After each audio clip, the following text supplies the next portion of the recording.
Ya, pemirsa kembali di Breaking News pemirsa dan masih bersama dengan juru bicara LPSK ada Bapak Ruli Novian dan juga psikolog forensik ada Bapak Reza Indragiri. Kita ke Pak Ruli terlebih dahulu. Pak Ruli bagaimana respon dan klarifikasinya dari poin-poin yang diberikan dengan Bapak Reza? Apakah ini seakan-akan LPSK terlalu cepat menyimpulkan bahwa Ibu Putri mengalami atau memiliki masalah kesehatan jiwa?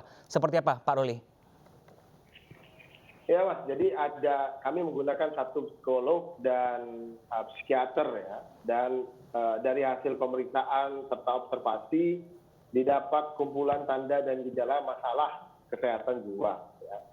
Psikolog menyimpulkan tidak memiliki kompetensi psikologis yang cukup memadai untuk menjalani pemeriksaan dan memberikan keterangan. Pemohon tidak dapat disimpulkan untuk memenuhi kriteria untuk dapat dipercaya terkait peristiwa kekerasan seksual, percobaan pembunuhan, tempus fokus karena tidak diperoleh keterangan apapun sebagai akibat dari kompetensi psikologis yang tidak memadai. Teridentifikasi memiliki masalah psikologis yang belum dapat dikaitkan sebagai terduga korban kekerasan seksual dan terduga saksi percobaan pembunuhan. Tidak ditemukan adanya resiko kebahayaan yang dipersepsikan sebagai ancaman dari pelaku kekerasan seksual yang sudah tewas. Akan tetapi ditemukan potensi risiko keberbahayaan terhadap diri sendiri yang ditandai dengan kondisi psikologis menjadi PTSD, disertai kecemasan dan depresi. Serta ditemukan potensi risiko keberbahayaan dari pihak lain, yaitu situasi yang mengandung kekerasan sekunder dari tayangan media dan atau pihak-pihak yang memberikan tekanan selama proses hukum berjalan.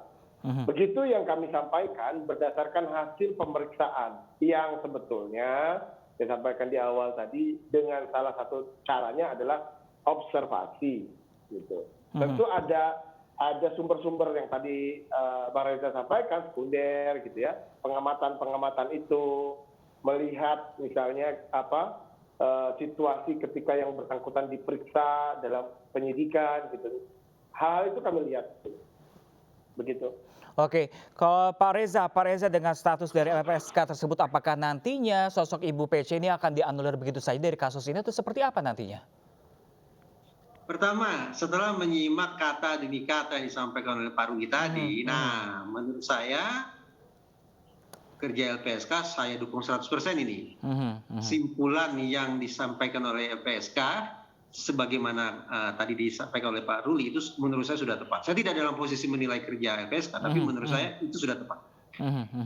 LPSK menunjukkan kepada kita bahwa mindset mereka ketika melakukan pemeriksaan terhadap Ibu PC tidak semata-mata mindset klinis, tapi mereka memakai mindset forensik. Artinya mereka paham betul bahwa hasil pemeriksaan ini tidak berhenti pada rekomendasi, oh yang bersangkutan harus berobat, oh yang bersangkutan harus rehabilitasi, yang bersangkutan harus terapi, itu mindset klinis.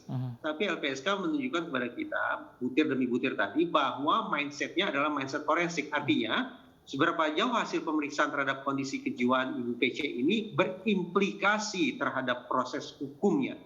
Bukan pada pengobatannya, tapi berimplikasi terhadap proses hukumnya. Nah, saya mendukung dan menurut saya simpel itu bagi saya pribadi sangat-sangat memuaskan. Ada catatan kecil sebagai PR berarti yang harus ditindaklanjuti oleh pihak kepolisian, yaitu tentang kemungkinan kalaulah ibu itu tidak kooperatif, kalaulah ibu itu memperlihatkan tanda-tanda di bawah tekanan dan seterusnya, sakit, stres dan seterusnya, harus dicari tahu apakah pemunculan stres itu bersifat alami atau justru hasil fabrikasi pihak tertentu, hasil rekayasa, hasil buatan pihak lain. Nah, implikasinya terjadi jika dipaksakan untuk menjalani pemeriksaan, emang seperti apa yang akan terjadi, Pak Bung Reza? Bagaimana, maaf? Implikasi yang terjadi jika dipaksakan untuk menjalani pemeriksaan, nantinya apa yang akan terjadi?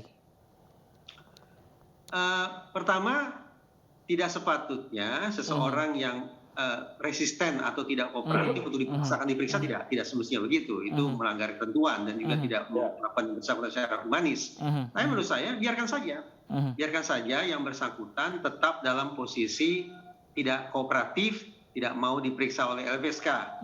Nanti publik akan bisa menilai, pihak kepolisian akan bisa menilai. Dasar penilaiannya begini. Andaikan yang bersangkutan menyebut dirinya sakit, lebih-lebih lagi andaikan yang bersangkutan bersikukuh bahwa yang bersangkutan adalah korban, maka semestinya orang yang sakit atau orang yang memposisikan dirinya sebagai korban mau untuk dibantu, mau untuk ditolong. Nah, jadi pertanyaan besar, kalau ada orang yang menyebut dirinya sakit, kalau ada orang yang menyebut dirinya sebagai korban, tapi pada saat yang sama menolak pihak yang akan memberikan pertolongan, menolak lembaga yang akan memberikan perlindungan, nah kita jadi bertanya, kenapa kemudian terjadi perilaku yang kontradiktif sedemikian rupa? Apa menutupi apa ini sesungguhnya? Dengan kata lain, ringkasnya, saya sedang mengangkat masalah malingering di sini. Saya bicara secara umum. Dalam kasus-kasus pidana, orang bisa saja kemudian melakukan rekayasa terhadap kondisi fisik maupun psikisnya. Yang bersangkutan sehat, tapi demi memanfaatkan keuntungan hukum tertentu, orang yang sehat tersebut kemudian bisa berperilaku sedemikian rupa menjadi orang yang sakit.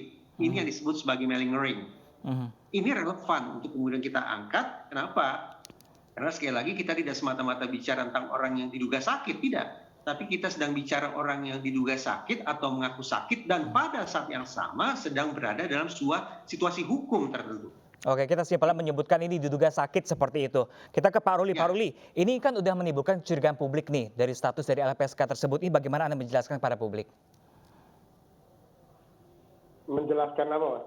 Menjelaskan status ini menimbulkan kecurigaan dari publik kalau ini hanya rekayasa atau pura-pura sakit seperti itu. Ini Anda menjelaskan kepada masyarakat seperti apa? Begini, Mas, kami nggak bisa juga menjelaskan atau menjudgment Ibu PC ya sebagai orang yang berpura-pura, tapi kami menggunakan ilmu ya, menggunakan teknik yang memang tepat. Kami tidak bilang yang bersangkutan berbohong, kami tidak bilang juga yang bersangkutan rekayasa, tapi berdasarkan pemeriksaan yang kami lakukan, seperti yang saya sampaikan tadi bahwa ditemukan gejala-gejala, tanda-tanda gitu kan. Namun sepatutnya sebetulnya LPSK kan juga perlu untuk mendalami. Betul. Kalaulah memang diduga sebagai korban, mau di mana saja gitu ya. Ini kan kita lagi nggak bicara kasus yang kemarin, kita bicara posisi dia sebagai korban kekerasan seksual.